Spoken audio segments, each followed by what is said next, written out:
Hey Popaholics! It's your girl, Dr. Pimple Popper, here to talk about something we all have in common: skin. It's our body's first line of defense and it's constantly talking to us. Ever notice a new bump, a rash, or a change in color? Those are your skin's way of saying, hey, pay attention.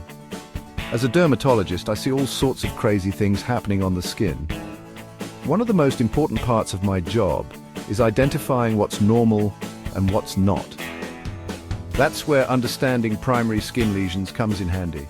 These lesions are like clues that help us figure out what's going on beneath the surface. Think of it like detective work, but for your skin.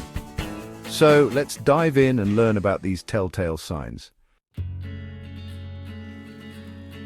Primary skin lesions are changes in your skin's normal appearance that happen as a direct result of a disease process. They're the first things we see when something's up. Think of a mosquito bite. That itchy bump is a primary lesion. Now, there are also secondary skin lesions which develop from primary lesions. Scratch that mosquito bite too much and it can become crusty or scaly. Those are secondary changes. Knowing the difference between primary and secondary lesions helps us figure out how long something's been going on and what might have caused it. It's all about connecting the dots. Let's start with the basics. Macules and patches. These are flat areas of discoloration. A freckle is a great example of a macule. It's smaller than 1 centimeter and has a different color than the surrounding skin, but it's not raised. Patches are like macules, but bigger. Think birthmarks or those larger areas of discoloration some people get from sun exposure. They're flat, just like macules, but cover a wider area. These flat lesions can be caused by a variety of things, from harmless pigment changes to more serious conditions. That's why it's important to have anything new or changing checked out by a dermatologist.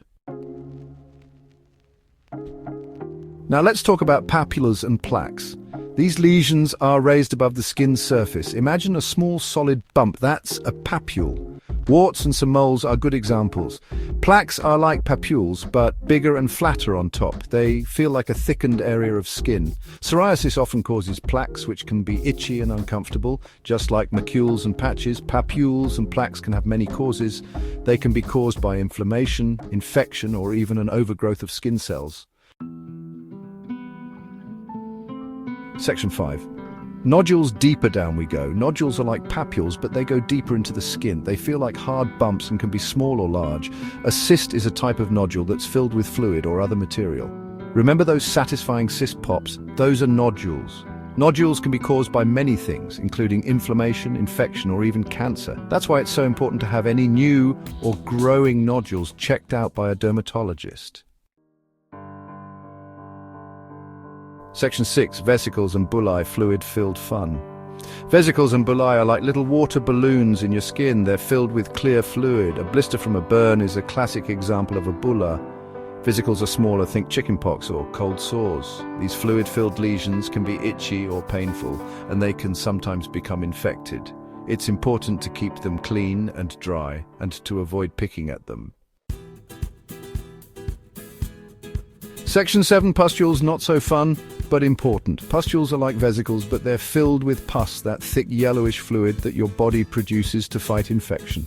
Pimples are a common example of pustules. Pustules are often tender and inflamed, and they can sometimes be painful. It's important to keep them clean and to avoid squeezing or picking at them, as this can spread the infection. Section 8. Wheals and the case of the disappearing rash. Have you ever noticed a red, itchy bump that seems to appear out of nowhere and disappear just as quickly? That's a wheal.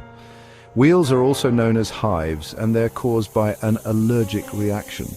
The cool thing about wheals is that they usually fade within 24 hours. But they can be super itchy and uncomfortable. Antihistamines can help relieve the itching. Section 9. Tiny dots that matter. Petechiae, Purpura and Telangiectasias.